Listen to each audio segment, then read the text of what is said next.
మనకి తెలంగాణలో చూసుకున్నట్లయితే అన్ని మార్పులు జరుగుతూనే ఉంటాయి. లోగో చేంజ్ అవుతుంది, అలాగే తెలంగాణ గేయం అనేది కూడా కొంచెం మ్యూజిక్ అనేది మనకి చేంజ్ అయింది. ఇవన్నీ ఒకటైతే ఇంకొకటి ఏంటి అంటే మనకి హైదరాబాద్ అంటే ఫస్ట్ ఆఫ్ ఆల్ గుర్తొచ్చేది చార్మినార్. ఎవరికైనా హైదరాబాద్ వెళ్తున్నాము అంటే యా చార్మినార్ వెళ్తున్నారా, చార్మినార్ చూసారా అనేది ఫస్ట్ మనకి థాట్ వచ్చేదే చార్మినార్. సో ఈరోజు అలాంటి చార్మినార్ని తీసేసి దాని ప్లేస్లో వచ్చేసి స్తూపం పెడుతున్నారు, అంటే అమరవీరుల స్తూపం అనేది అనౌన్స్మెంట్ చేస్తున్నారు. సో దానిపైన మీ అభిప్రాయం ఏంటి? ఇప్పుడు అమరవీరుల స్తూపం పెట్టడం అనేది అబ్జెక్షనబుల్ కాదు, సో అది తప్పు కాదు.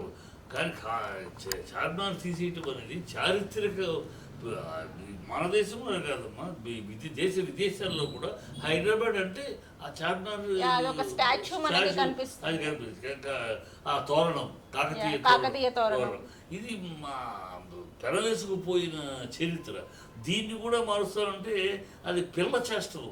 అంటే నీ ఎడం చేయి తీసి నా పుర చెయ్యి అన్నట్టు, నేనేదో చేశాను నేను చేయాలి, నేను మార్చాలి అనే ఒక చిన్న పిల్ల చేష్టలు తప్పితే, ఇప్పుడు టీఎస్ అని ఉంది, టీజీ మార్చడం వల్ల నువ్వు ప్రజలకు జరిగిన మంచి ఏంటి, ఏమిటి ప్రజలకు కానీ ప్రభుత్వాలకు కానీ దానివల్ల జరిగింది? సో ఈ మార్పుల వల్ల ప్రజలకు అనేది మంచి జరుగుతుంది అంటారా? ఏమి జరిగింది?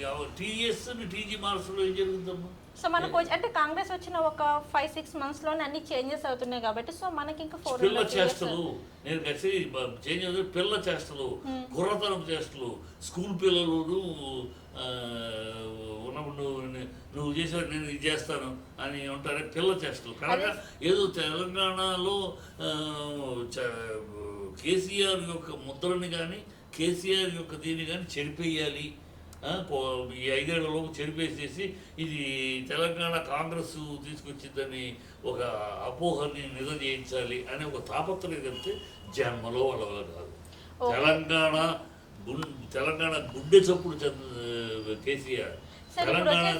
తెలంగాణలో ఏ గుండెని గెలిచినా తెలంగాణ ఎలా వచ్చింది? కేసీఆర్. ఓకే సార్, మీరు చెప్పారు కేసీఆర్ పోరాటంతో తెలంగాణ వచ్చింది. సో 10 ఏళ్ళగా కేసీఆర్ పాలించారు కాబట్టి, సో ఈ సంవత్సరం మనం చూసుకున్నట్లయితే ఈ 5-6 నెలల్లోనే చేంజెస్ అనేవి చాలా కనిపిస్తున్నాయి. సో రానున్న ఇంకా 4 సంవత్సరాల్లోని ఎలా ఉండబోతుంది అంటారు తెలంగాణ అనేది?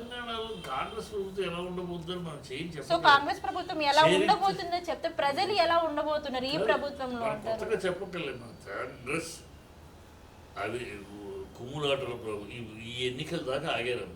ఎన్నికలైనా ఈ కాంగ్రెస్లో కుమ్ములాట్లు. నువ్వు ముఖ్యమంత్రి, 4 ముఖ్యమంత్రులు తయారవుతారు, 3 గ్రూపులు తయారవుతాయి, ఒకళ్ళు కొట్టుకుంటారు, గాంధీ భవన్ తగలబెట్టుకుంటారు. అంటే మీరు అనేది ఏంటంటే వాళ్ళకి ఒక సఖ్యత లేనప్పుడు సో ప్రజలని ఏం చూసుకుంటారు?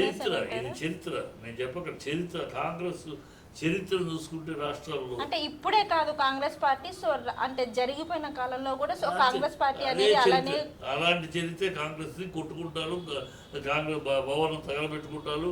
ప్రతోడు 6 నెలలకు సంవత్సరానికి ఒక ముఖ్యమంత్రి. ఇప్పుడు కర్ణాటకలో మొదలైంది, సిద్ధరామయ్యని చెప్పేసి డిప్యూటీ సీఎంగా ఉన్న తన సీఎం అవ్వాలని ఆల్రెడీ పౌరు వెళ్తాను మాట్లాడుతున్నారు కూడా. అయిపోయింది, ఎన్నికలు అయిపోయినా సిద్ధరామయ్య వెళ్ళిపోతాడని కూడా మాట్లాడుతున్నారు. అలాగే ఎన్నికలు అయిపోయినా ఇక్కడ రేవంత్ వెళ్ళిపోతాడని వెంకటరెడ్డి రెడ్డి అవుతున్నాడు. ఓకే సార్, ఏంటంటే కాంగ్రెస్ అంటేనే ఒక కొట్లాట పార్టీ అనేసి మీరు అంటున్నారు కాబట్టి, సో నేను అనేది ఏంటంటే సో ఇట్లాంటి తెలంగాణలోని ఈ చేంజెస్ వల్ల, అంటే లోగో చేంజెస్ వల్ల, ఈ కాకతీయ తోరణం చేంజెస్ వల్ల టీఎస్ అని ఉన్నదాన్ని టీజీగా చేంజ్ చేస్తున్నారు కాబట్టి, సో ఇట్లాంటి చేంజెస్ పైన మీరేమంటారు? సో రానున్న రోజుల్లో ఎలా ఉండబోతుంది అంటారు? చెప్పింది మళ్ళీ అదే ఇందాకే చెప్పారు కదా, టీఎస్ టీజీగా మార్చడము, ఈ పాలపిట్టను తీసేసి ఇంకోటి పెట్టడము, చార్మినార్, ఎన్ని పిల్ల చేష్టలు, కుర్ర చేష్టలు, జ్ఞానము పరిజ్ఞానము ఇది లేని చెప్తారు. ఇప్పుడు ఒక అల్పుడికి అధికారం ఇస్తే, ఒక అల్ప పార్టీకి, అల్ప మనుషులకి అధికారం ఇస్తే ఎంత హీనంగా ఉంటుంది, వాళ్ళ చర్యలు ఎంత అసహ్యంగా ఉంటాయి, ఎంత జుగుత్సాకరంగా ఉంటాయి అనే దానికి నిలువెత్తు నిదర్శనం రేవంత్ రెడ్డి. ఎందుకంటే రేవంత్ రెడ్డి నిన్నటిదాకా చంద్రబాబు దగ్గర ఉన్నప్పుడు ఒక సామంత్ రెడ్డి లాగా ఉండేవాడు. ఇష్టం వచ్చేట్టు తిట్టాడు, సోనియా గాంధీని తిట్టాడు, రక్తం తాగే దెయ్యం పోతామన్నాడు, ఇన్ని తిట్టాడు ఆయన దగ్గర ఉంటే ఆయన సామంత్ రెడ్డిగా. ఆ తర్వాత నోటు కేసులో దొరికాడు, రవంత్ రెడ్డి అయ్యాడు. రవంత్ రెడ్డి అప్పుడు తిట్టాడు. ఇప్పుడు కాంగ్రెస్లో చేరి అదే సోనియా గాంధీ దేవత అన్నాడు. ఆ నిన్నటిదాకా దెయ్యం అన్నాడు, భూతం అన్నాడు, అదే సోనియా గాంధీని ఇప్పుడు దేవత ఆవిడ కాడకు మొక్కుతున్నాడు. వీళ్ళంతా వీళ్ళ క్యారెక్టర్లు, వీళ్ళ వ్యక్తిత్వాలు ఇంత హీనంగా, ఇంత నీచంగా ఉంటాయి. అలాంటి వాళ్ళకి అధికారం ఇచ్చాము అనేది ప్రజలు కూడా ఫీల్ అవుతున్నారు.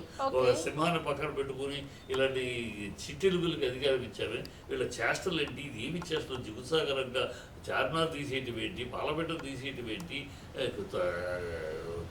వరంగల్ ఓరుగురు కళాతోరణం కాకతీయ కళాతోరణం తీసేయటం ఏంటి, టీఎస్ను టీజీగా మారిస్తే ఏమిటి, జాతీయ గీతం పెట్టు తప్పులేదు, గీతం అప్పుడే అయిపోయేది. ఇదే సమానం చెప్పాలి. ఎవరు పాట రాసిన రచయిత ఏమన్నాడు ఆయన గతంలో, పెడితే మొత్తం పాట పెట్టండి, లేకపోతే నా పాట పాడటానికి వెళ్ళలేదు అన్నాడు.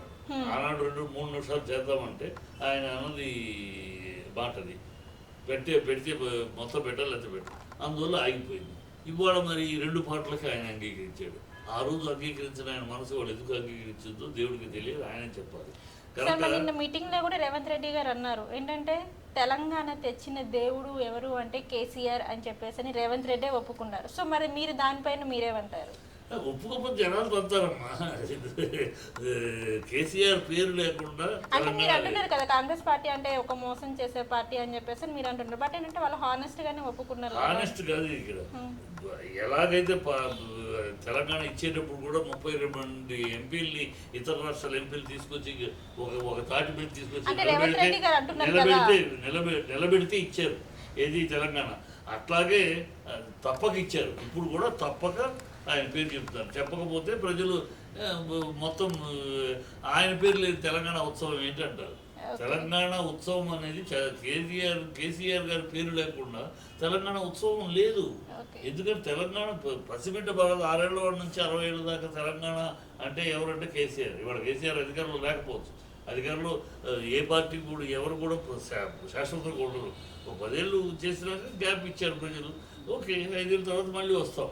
మళ్ళీ అంతే ఈ రేవంత్ రెడ్డి అన్నట్టు అంటే 10 ఏళ్ళు చేశారు కాబట్టి ఒక 5 సంవత్సరాలు రెస్ట్ తీసుకోండి అని చెప్పేసి ప్రజలు ఇచ్చాము కదా, మీకు 5 ఏళ్ళు వేరే వాళ్ళని చూద్దాం ఇచ్చారు. ఓకే, యాక్సెప్ట్ చేస్తాం. దానివల్ల ఓకే సార్, ఫైనల్ గా ఏంటంటే మీ దృష్టిలో కాంగ్రెస్ పార్టీ అంటే ఏంటి?